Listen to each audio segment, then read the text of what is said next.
அப்படின்னு நினைக்கக்கூடாது. அது எனக்கு பிடிக்கல. அதுக்கு நான் அனுமதிக்கவும் மாட்டேன். அதுக்கு என் தாயும் ஒத்துக்கவும் மாட்டா. சரியா? இது வந்து வெளியில இருந்து வர்றவங்களுக்காக மட்டும் நான் சொல்லல. நம்ம கோவில்ல இருந்து இப்ப தொண்டு செய்துட்டு இருக்கிற எல்லா பிள்ளைங்களுக்கும் இந்த ஒரு பதிவு எல்லாரும் இப்போ ஐயோ இப்படியா? அப்ப தெரிஞ்சோ தெரியாமயோ பண்ணிட்டோம். அடுத்த வருஷம்லாம் நாங்கலாம் பண்ண மாட்டோம்னாலும் மிக்க மகிழ்ச்சி. நன்றி. விடைபெற்றுக் கொள்ளுங்கள். வணக்கம் அக்கா எல்லாருக்கும். எல்லாரும் எப்பவும் நல்லா இருக்கணும். ஏதோ ரொம்ப நாள் ஆன மாதிரி இருக்கு உங்க எல்லாரையும் பார்த்து பேசிட்டு. சில முக்கியமான நிகழ்வுகள் பற்றி சொல்லணுங்கிறதுக்காகத்தான் இந்த ஒரு பதிவை முழுமையா பாருங்க. இன்னைக்கு இல்லைனாலும் எப்பவாவது இந்த பதிவு உங்களுக்கு பிரயோஜனமானதா இருக்கும். முக்கியமான விஷயங்கள் பற்றிய பதிவு தான். அதனால கவனமா பாருங்க. அதாவது மாலை போட்டவங்க, பால் கூட எடுக்கிறவங்க, சில கேள்விகள், புதுசா மாலை போட்டு புதுசா பால் கூட எடுக்கிறவங்க எல்லாம் சில கேள்விகள் கேட்குறாங்க. அதற்கான ஒரு விளக்க பதிவு தான். ஒரு கோவிலுக்கு போறோம், ஒரு வேண்டுதல் பண்றோம் அப்படின்னு சொன்னா ஆளை போல நம்மளும் பண்றதா இருக்கக்கூடாது. ரெண்டாவது அது கடமைக்கானதாகவும் இருக்கக்கூடாது. அன்பின் வழியா தவறா செஞ்சாலும் அதுல அன்பு நிறைஞ்சு இருக்கணும். நம்ம செய்யற செயல் மற்றவர்களை விட பெரிதாகவோ அல்லது சிறிதாகவோ இருந்தாலும் கூட அதுல அன்பு குறையாத, பக்தி குறையாத தன்மை இருந்தா அதுதான் உண்மையான பக்தியில நம்ம செய்யக்கூடிய வேண்டுதல். சரியா? முதல்ல அதை புரிஞ்சுக்கிட்டீங்கன்னா அந்த நம்ம செய்யக்கூடிய வேண்டுதலுக்கான முழுமையான பலன் உங்களுக்கு நிறைவாக கிடைக்கும். சரியா? சரி. நம்ம நாகபுரத்து இறைவிகளுக்கு நடக்கக்கூடிய 11வது வருட உற்சவ திருவிழா 8, 9, 10 இந்த 3 தினங்களும் மிக பிரம்மாண்டமா நம்ம ஆலயத்துல நடக்க இருக்கு. ரொம்ப மகிழ்ச்சியா இருக்கு. இப்பதான் கும்பாபிஷேகம் நடத்தின மாதிரி இருக்கு. ஓடி வந்துடுச்சு மறு வருஷம். ரொம்ப ஒரு சிறப்பா தாயே நின்று அவளுக்கு நடத்தக்கூடிய இந்த திருவிழால நீங்க எல்லாரும் கலந்துக்கிட்டது ரொம்ப ரொம்ப மகிழ்ச்சி. மாலை போட்டவங்க, பால் கூட இருக்கிறவங்க எல்லாருக்கும் ரொம்ப ரொம்ப நன்றி. நீங்க கேட்ட அந்த சந்தேகமான கேள்விகளுக்கான ஒரு விளக்கம். பால் கூட எடுக்கணும். எப்படி எடுக்கணும்? பால் கூட எடுக்கக்கூடியவங்க குடம் ஒன்று வாங்கிக்கணும். அது 1 அடியோ 1.5 அடியோ நீங்க எவ்வளவு தாய்க்கு ஏன் 10 அடி குடம் கூட வாங்குறது உங்களோட பிரியம். சரியா?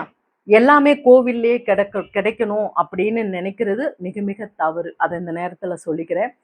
கோவில்ல வந்து எனக்கு பால் கோவிலே கொடுத்துருங்க, குடம் கோவிலே கொடுத்துருங்க, பூ மாலை எல்லாமே கோவிலே ரெடி பண்ணுங்க அப்படின்னு சொன்னா உங்க எல்லாருக்கும் தெரியும் இந்த கோவில்ல நான் சம்பளம் கொடுத்து எந்த ஆட்களையும் நான் வச்சுக்கிறது இல்லை. சரியா? சேவைக்காக வர்ற பக்தர்கள் மட்டும்தான்.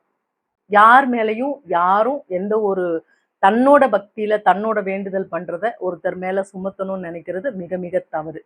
ஏன்னா இது ஒரு பெரிய மலையான விஷயங்கள் கிடையாது. எல்லாமே நம்மனால செய்திக்க முடியும் இல்லையா? அதுதானே முறையும் கூட. கடமைக்காக நம்ம ஒரு விஷயம் செய்யல அப்படின்னா பக்தியோட செய்யறோம்னா அதை நம்மளே செஞ்சுக்கலாம். சரியா? சரி. இப்போ குடம், பால் குடம் உங்களுக்கு எவ்வளோ பால் அம்மாவுக்கு ஊற்றி அவளை குளிர வைக்க விருப்பமோ அந்த அளவுக்கு கூட வாங்கிக்கங்க. நாங்க இவ்வளவுதான் வாங்குவோம்னாலும் உங்க விருப்பம், இவ்வளவு வாங்குறோம்னாலும் உங்க விருப்பம், இவ்வளவு தண்டி வாங்கினாலும் உங்களோட விருப்பம். உங்களோட குடமா இருக்கணும். இனிமே ஆலயத்துல வந்து குடத்தை கொடு, மாலை ரெடி பண்ணு, பால் ரெடி பண்ணி கொடுன்னு யாரும் கேட்க கூடாது. சரியா? சரி. இது வந்து வெளியில இருந்து வர்றவங்களுக்காக மட்டும் நான் சொல்லல. நம்ம கோவில்ல இருந்து இப்ப தொண்டு செய்துட்டு இருக்கிற எல்லா பிள்ளைங்களுக்கும் இந்த ஒரு பதிவு எல்லாரும் பார்க்கணும். சரியா? பக்திங்கிறது உங்களுடையதா இருக்கணும். வேண்டுதலுக்கான பலன் உங்களுக்கு தானே கிடைக்கணும்.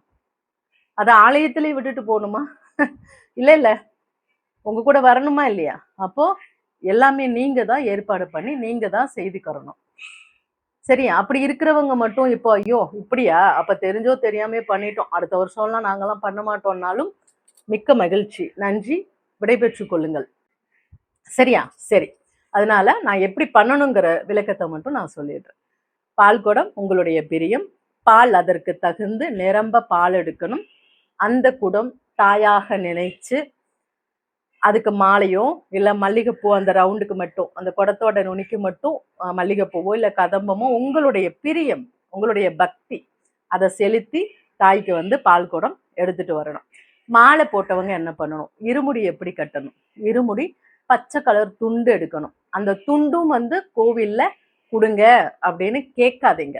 ஏன்னா இங்க இருக்கிற துண்டு எல்லாமே ஏற்கனவே வந்து மாலை போட்டு அவங்க சுமந்துட்டு வந்த துண்டு இங்க கொடுத்துட்டு போயிடுவாங்க. அந்த துண்டை நீங்க வீட்டுக்கும் எடுத்துட்டு போலாம். ஆனா இங்க முதல்ல எடுத்தவங்க கொடுத்துட்டு போயிட்டாங்க. அந்த துண்டை நீங்க பண்றது சரியா இருக்குமா? முறையா இருக்குமா? இல்ல எல்லாமே கோவில்ல ரெடி பண்ணுங்க அப்படின்னு சொன்னா, நாங்க வந்து அந்த விஷயத்த மட்டும் பண்றோம் அப்படின்னா, எந்த வகையில அது நியாயமா இருக்கா? நீங்க ஒரு பல கோயில் போயிருப்பீங்க. பல கோயில்ல வேண்டுதல் பண்றீங்க. அங்கெல்லாம் போய் எல்லாம் சேகரிச்சு, எல்லாம் சேகரிச்சு, ஆட்களையும் கூப்பிட்டு, அவங்களுக்கெல்லாம் நல்ல பேரும் பண்ணி, சிறப்பா முடிச்சுட்டு வர தெரியிற உங்க எல்லாருக்கும், ஏன் இந்த நாகம்மா கோவிலு, இந்த வாராகி அம்மன் கோவில் மட்டும் உங்களுக்கு இப்படி இருக்கு? இல்லையா? அப்படின்னு நினைக்கக்கூடாது. அது எனக்கு புடிக்கல. அதுக்கு நான் அனுமதிக்கவும் மாட்டேன். அதுக்கு என் தாயும் ஒத்துக்கவும் மாட்டா. சரியா? அதனால இப்ப மாலை போடுறவங்களுக்கு சொல்லிடுறேன். துண்டு வாங்கிக்கங்க. பச்சை கலர் துண்டு. அதுல 1/2 பிடியோ, 1 பிடியோ பச்சரிசி. வெல்லம் வாங்குறவங்க 1 கட்டி வெல்லம் வாங்கிக்கங்க. காணிக்கை பணம் ரூ. 1 வைக்கிறது, ரூ. 5 வைக்கிறது. இது ஏன் நீங்க இந்த இருமுடி செலுத்துறீங்க இல்லையா? அந்த அரிசி, அந்த வெல்லம் கொண்டு மறுகிழமை பூஜை, மறுவார பூஜை இருக்கு இல்லையா? அந்த பூஜையில நம்ம பொங்கல் வைக்க போறோம். அது உங்க பணத்துல இருந்து தான். அதற்கு தேவையான பொருள் எல்லாம் வாங்கி நம்ம பொங்கல் வைக்கிறோம். சரி, அந்த பூஜைக்கானதெல்லாம் அந்த பிள்ளைங்களுடைய பணத்துல மறுபூஜை பண்ணும்போது அந்த அருளும் உங்களுக்கே கிடைக்கணுங்கிறதுக்காக தான் இந்த ஒரு முறை. ரூ. 1 வைக்கிறது, ரூ. 5 வைக்கிறது வேண்டாம். முடிஞ்சா ஒரு 51, 101, ஏன் வசதிக்கு தகுந்த 501, 1001 கூட வைக்கிறது உங்களுடைய பிரியம். அந்த அளவுக்கு மறுகிழமை பூஜை சிறப்பா நடந்துட்டு போகட்டும். அன்னதானமும் எல்லா விஷயங்களும் உங்களுக்கு தெரியும். இங்க வர்ற ரூ. 1 கூட யாரும் இங்க பூஜைக்கு தவிர வேற எதுக்கு உபயோகப்படுத்த மாட்டோம்னு உங்களுக்கு தெரியும். அதனால அந்த மாதிரி பண்ணாதீங்க. சரியா? சரி, காணிக்க பச்சரிசி, வெல்லம், தேங்காய், எலுமிச்சம்பழம். இந்த எலுமிச்சம்பழம் அடுத்த கிழமையில கெட்டு போகாம இருந்தா நீங்க செய்த அந்த ஒரு மாலை போட்டு நம்ம இருமுடி செலுத்தினதை தெய்வம் முழுமையாக ஏத்துக்கொண்டாங்க அப்படின்னு அர்த்தம். அந்த கனியை நாங்க யாரோடதுன்னு எடுத்து வச்சிருப்போம். அதை உங்க கையிலேயே திருப்பி மறுகிழமையில கொடுத்து விடுவோம். நீங்க பூஜை அறையில போய் வச்சுக்கலாம். சரியா? இதுதான் இருமுடி செலுத்துறதுக்கான விஷயம். 2 முடிச்சா முடிக்கணும். ஒரு பக்கம் வெல்லம், தேங்காய், ஒரு பக்கம் பச்சரிசி, காணிக்கை. இந்த மாதிரி வச்சு முடிச்சுக்கோங்க. இதுதான் முறை.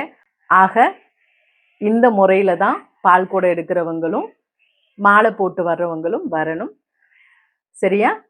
ஏன்னா நிறைய பேர் டவுட் கேட்டுக்கிட்டே இருந்தீங்க. அதுக்கு இந்த பதிவு உங்களுக்கு விளக்கமா இருக்கும்னு நினைக்கிறேன்.